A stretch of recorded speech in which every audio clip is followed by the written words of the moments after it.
అందరికీ నా హృదయపూర్వక నమస్కారాలు. జనసేన మద్దతుదారులకి, జనసేన వీర మహిళలకి, జన సైనికులకి, ఆంధ్రప్రదేశ్ ప్రజలకి, ప్రతి వర్గాలకి అందరికీ పేరు పేరున నా హృదయపూర్వక నమస్కారం.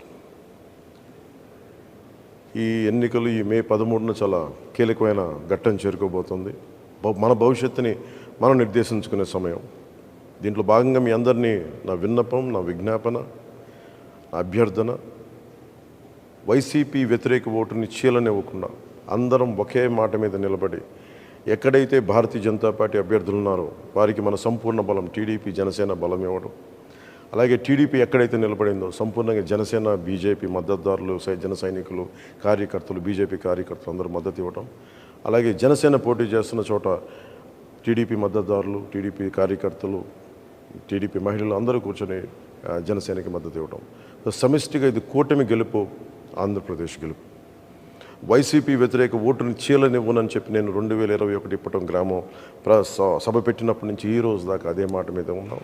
అదే బాధ్యతతోటి ముందుకు తీసుకెళ్తా ఉన్నాం. భారతీయ జనతా పార్టీ నరేంద్ర మోదీ గారి నాయకత్వంలో నడుస్తున్న ఈ దేశం ఖచ్చితంగా ఆయన ఆశీస్సులు మన రాష్ట్రానికి ఉండాలి. ఆ దిశగానే వారిని చాలా వ్యయ ప్రయాసాలతోటి మనం ఒప్పించి ఈ రోజున మనం ఈ పొత్తులోకి భారతీయ జనతా పార్టీ నాయకులు అంగీకారం తెలిపారు. నాకు చాలా చిన్న వయసులో నేను చదువుకున్నది ఎంజీఆర్ గారి మాటలు గుర్తున్నాయి.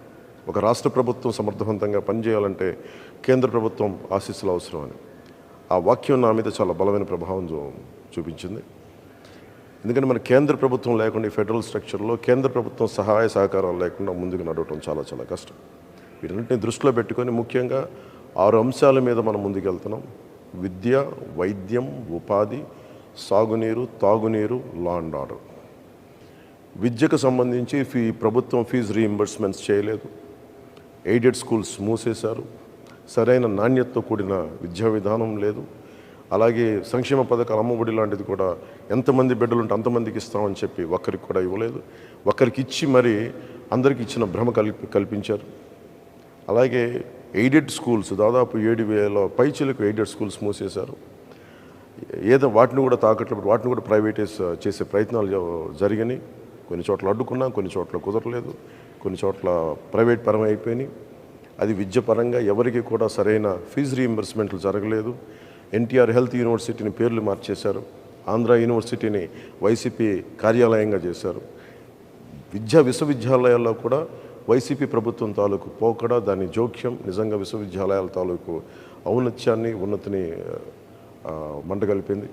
ఇవన్నీ మార్చుకోవడం, భవిష్యత్తులో నాణ్యమైన విద్య, విశ్వవిద్యాలయాల తాలూకు దాని తాలూకు సమగ్రత కాపాడుకునేలాగా ఉంటాము.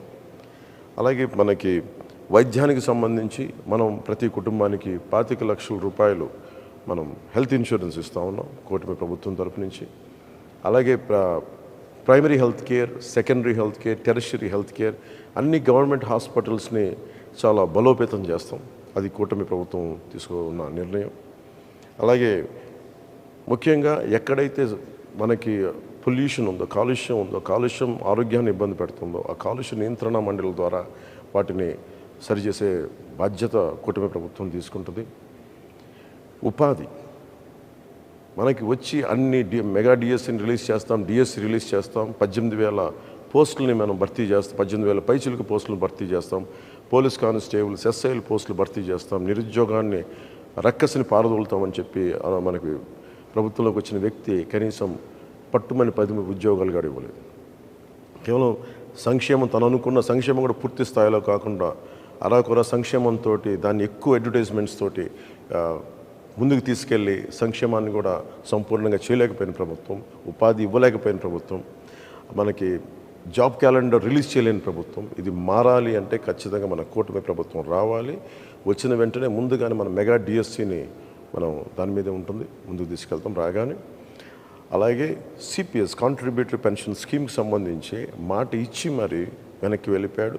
వారం రోజుల్లో సంతకం పెడతానని చెప్పిన వ్యక్తి ఈ రోజున దాన్ని వదిలేశాడు, గాల్లోకి వదిలేశాడు.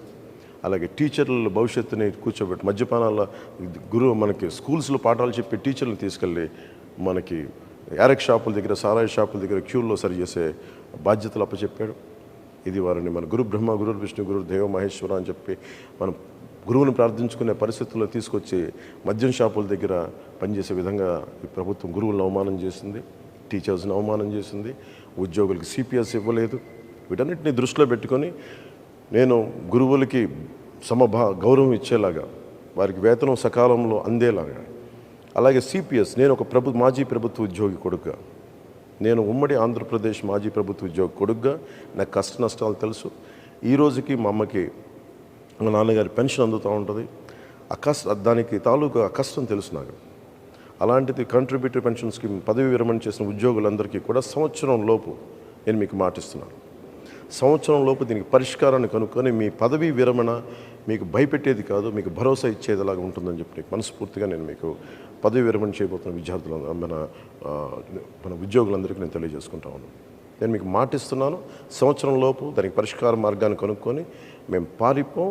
నేను మీకు మాటిస్తున్నాను, నేను నిలబడతాను. అలాగే సాగునీరు, మనకి ఇన్ని ప్రాజెక్టులు ఉన్నాయి. ఈరోజు మెగా ప్రాజెక్టు 2004 నుంచి ప్రత్యేకించి జల యజ్ఞ మన పదం అనే కానీ జల దోపిడీ అయిపోయింది. ఎక్కడైతే సాగునీటి ప్రాజెక్టులు ఉన్నాయో, ఉన్న ప్రాజెక్టులని సరిగ్గా మెయింటెనెన్స్ చేయకుండా, కాలువలు పొడికలు తీయకుండా